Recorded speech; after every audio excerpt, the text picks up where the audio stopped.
काय म्हणते ते कळत नाही मला. आम्हाला कळतं ना, कारण आमच्या हृदयात आहे ना ते. आणि मला एक सांगायचं की एज कॅनॉट विदर हर नॉर कस्टम स्टेल अन इन्फिनिट व्हरायटी. हे जे विधान आहे हे अशा व्यक्तिमत्वांसाठी असतं की वार्धक्य तुम्हाला स्पर्श करायला धजावतच नाही. आपण कुठल्या लौकिक गोष्टींबद्दल बोलतोय सुमनताई, थोडंसं कमी ऐकायला येणं, थोडा त्रास होणं, थोडा पायाचा त्रास होणं, हे सारं वयानुरूप येतं. पण आवाज जो काढता ते तू कोणी तो आहे ना कृष्ण.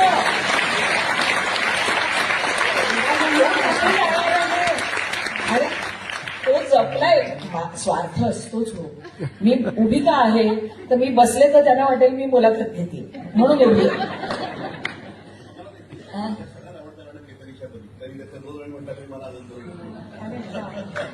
असं असतं ते.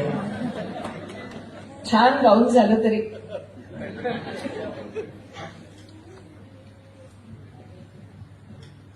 केतकीच्या परितीचे नाचला ग मोर.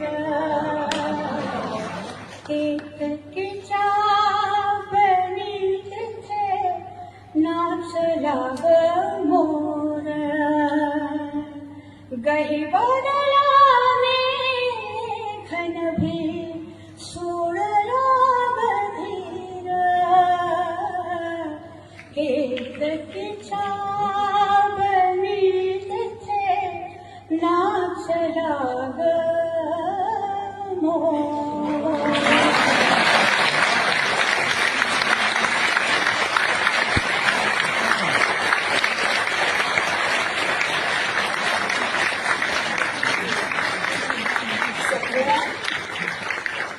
रफी साहेब असोत, मुकेश जी असोत, हेमंता असोत, सगळेच तलत साहेब असोत, सुरुवात तर त्यांच्यापासूनच आहे.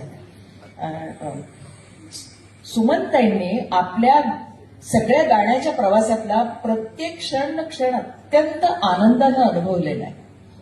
त्यांची कुणाशीही स्पर्धा नव्हती. मुळात आपण भाग्यवान, कारण भावसंगीतातली एक सुंदर त्रिवेणी आपल्या वाट्याला आली. भारतरत्न लता मंगेशकर, स्वरा ऐश्वर्या, पद्मविभूषण आशा भोसले या 2 नावांच्या सोबतच सुमन सुगंध दरवळतो, ही गोष्ट आपण लक्षात ठेवू. मला ना असं हावरट व्हायची खूप सवय आहे. पण बाकीच्या बाबतीत नाही, फक्त तुमच्या गाण्याच्या बाबतीमध्ये. कसं माहितीये का की म्हणजे जास्त गावं पण ते काही वेळेला येतं आणि काही वेळेला येत नाही.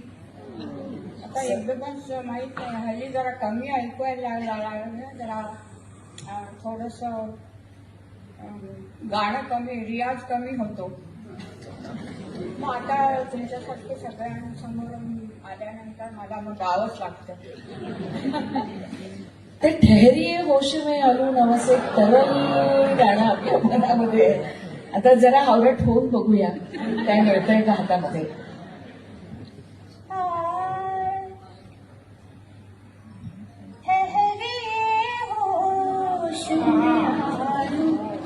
तो चले जाएगा,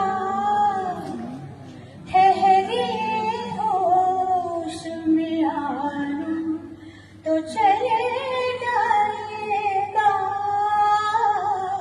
आपको दिल में बिठा लूं तो चले जाएगा. ठहरिए होश में आलू.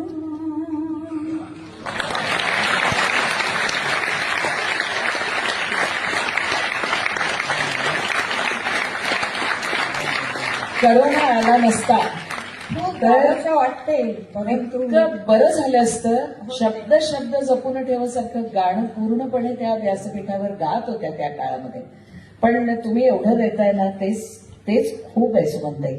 कसं होतं की एखादं भावगीत असो, भक्तिगीत असो, एखादं चित्रपट गीत असो, मराठी असो, हिंदी असो, वेगवेगळ्या भाषांमधलं असो, हे नंदलालासारखं गाणं आहे. किंवा किती बघा आता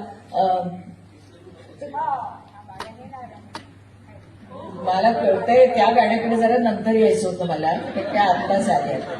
मी त्यांना नेहमी असं म्हणते की तुमच्या आयुष्याचं सार काय, तुमच्या आयुष्याचं सार काय, तर त्यावर त्या नेहमी हे गाणं घेतात. पण आता मग त्या नुसतंच गाणं घेतात तर मला तुम्हाला सांगायला पाहिजे की ममता या चित्रपटामध्ये द्वंद्वगीत आधी आलेलं आहे, जे रफी साहेबांबरोबर सुमनताईंनी गायले, आणि नंतर सिच्युएशन निर्माण करून सोलो आलं गाणं. मग दोघींच्याही जीवनाचं तत्वज्ञान खरं तेच असू शकतं.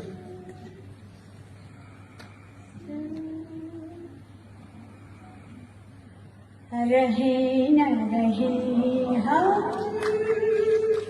महका करेंगे,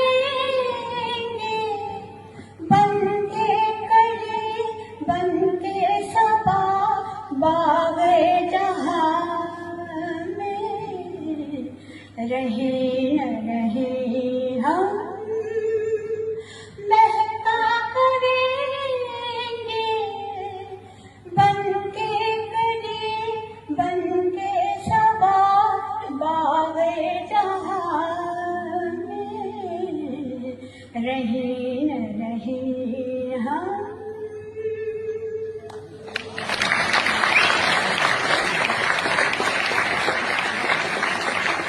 मग तरी तुम्ही असं म्हणालात की आता रियाज होत नाही, तुम्ही म्हणालात की रियाज आता होत नाही, पण मला असं वाटतंय की गेल्या जन्मी परमेश्वराने तुमच्याकडून एवढा रियाज करून घेतलाय की पुढचे 7 जन्म बिना रियाज तुम्ही गाऊ शकता. Absolutely.